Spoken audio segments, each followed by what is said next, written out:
So are you thinking about growing a beard, or a long beard, or even a yeared? Here are my tips and things I've learned from growing my yeared.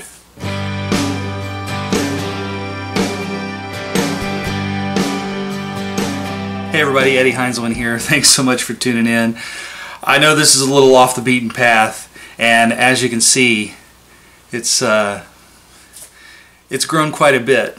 So I thought I'd tell you about my beard journey, and this is officially what they would call a yeared. I've let my beard grow for an entire year. I've never really grown a beard before in the past. I never could get past the kind of itchy stage. It would drive me a little bit crazy, and sometimes trying to grow it in the summer and the heat and everything. Last year, December 21st, 2019, I shaved before we went on stage at the Grand Ol Opry, and I decided that, you know what, we were off the road, we were off work for about 4 to 6 weeks. It would be a really good time to try to grow a beard just to see what it looked like on me and get past that stage. Technically, this was before all of the shutdowns and things happened, when I started growing this. But our last shows were February 2nd, before the shutdowns, and so at that point I was like, well, there's no reason not to continue to let it grow. And that's the same with the hair. As you can see from this earlier picture, everyone knows me from my earlier hairstyle, and come March, with the shutdowns, my barber shop was closed. Speaking of barbers, I want to give a shout out to Alex at Wingo, who does a great job. She styles a bunch of country artists, and hey Alex. Unfortunately, with the shutdowns and barbershop being closed, my hair grows kind of fast, and 2 months went by with no haircut, and I look pretty weird. You can see, again, I'll post a couple other photos as it started to grow out. At this point, I thought, you know what, why not? This is the year to do it. Just why not? 1, save a little money. Number 2, I haven't had long hair since before my kids were born, so why not? Plus, you can't go full-on Viking if you don't have the hair and the beard, right? So I let the hair grow. The hair's still growing in. So this is from March. I haven't cut it at all, and this is from December. Things I've learned along the way. So this is mainly a beard care and beard growing video that I want to share with you. First thing is, get really good beard shampoo and conditioner. Beard conditioner is different, and beard wash is different than hair shampoo. So get good products, more natural if you can. Just get good products. Don't wash it every single day. Wash your beard, and in between you do a co-wash. I do the same with my hair. When co-washes, you're just using conditioner. So I wash my beard and my hair. I co-wash it every day. Keeps it nice and soft. But the other side of it is I actually do a wash with the beard wash and shampoo, usually every other day, maybe every 3 days. So when you get out of the shower after you've conditioned your beard, typically you're going to use beard oil. Beard oil is more for your skin than it is for the beard itself. So I have some that I've made myself, and now that it's long, I'll use 1, maybe 2 eyedropper fulls. Rub it into your hands, and you want to make sure you get it here in your cheeks and let it run down, and then up underneath. And again, then you're going to massage it into your skin, because the hair pulls the natural oils away from your skin, so you want to use the beard oil to replenish and soften the skin, and that way you don't get that chafing and that itching feeling. And then when you beard wash, make sure you wash really good and get underneath, to your skin, so you don't have breakouts or anything under your beard. Beard wash, condition, or co-wash with conditioner, and then beard oil, and then I add beard butter to the beard itself as a leave-in conditioner. In a prior video, I made beard butter. There's also beard balm. If you want more control, then you can use beard balm. If you've got a shorter beard or one that you want to style a specific way, balm is a little thicker. It has beeswax in it. Butter doesn't. It's more of a leave-in conditioner, really.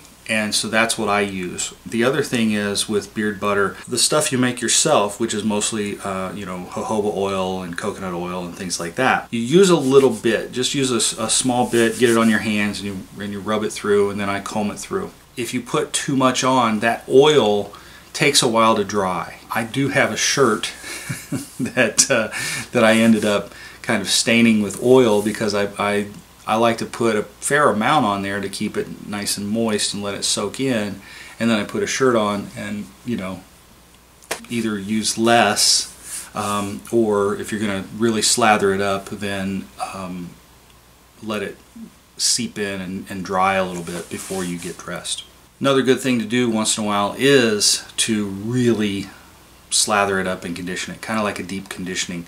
What I'll do is I'll use a lot of that. I'll use either just plain coconut oil or use an extra amount of the butter that I made and really get my beard oiled up. And you can do one of two things. One, just let it sit, or another thing is take a hot kind of steam towel and wrap around it and let it sit for about 5-10 minutes to do a deeper condition. One thing I've learned along the way is hair follicles, you know, open up, and so as I comb and comb down, you don't want to play with your beard too much. You don't want to pull the hairs out or anything.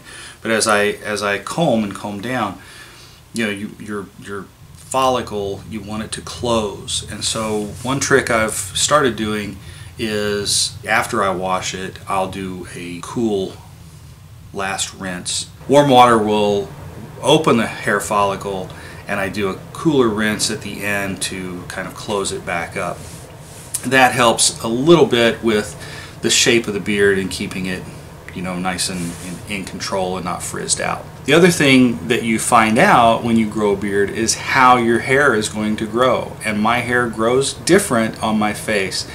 I haven't trimmed this. I've been trimming the sides short. I didn't want the sides to be as long as this. I wanted to, you know, have it taper a little bit. This side tends to grow out, and this side tends to grow down. So that's another reason that I trim this typically. And then two, I'm not worried about a neckline because I've got the big beard. The other thing is my mustache. I would love to have a big kind of distinct mustache. I've gotten wax and tried it, and the hair doesn't really grow on my mustache in that fashion.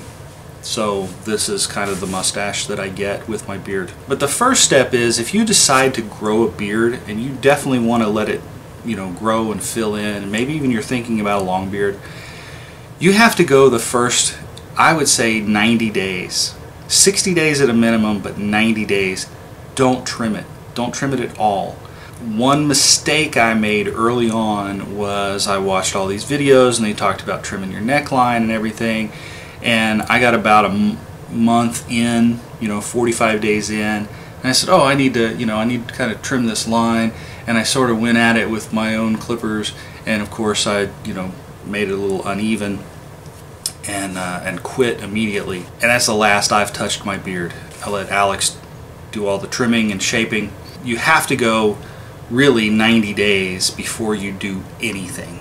Even if you want to shape your beard a certain way, I would recommend going 90 days from the beginning before you trim it at all. And that way it fills in and grows, and you know what shape it's going to be and how it's going to react on your face, and then you can shape it and trim it and do whatever you want to it, even if it's trimming it short and keeping it that way.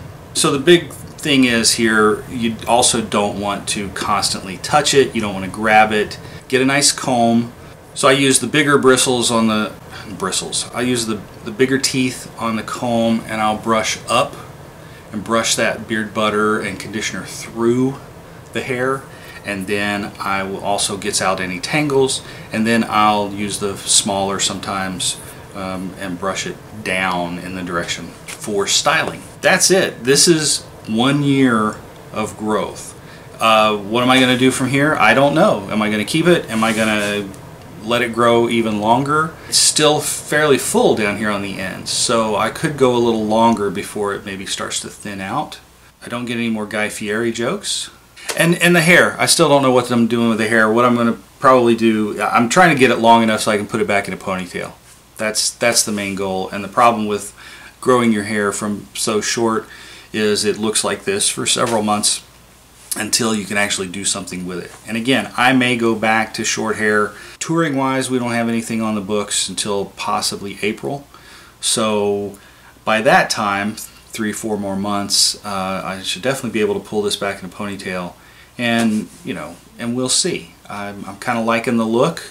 It's a total change for sure, and it's fun to do something different and play around. The next step is this is long enough now that I'm gonna put braids in it and see what that looks like. I had the one braid, at Halloween in the front, but I think I can split this into nice, 2 or 3 big braids. Why not?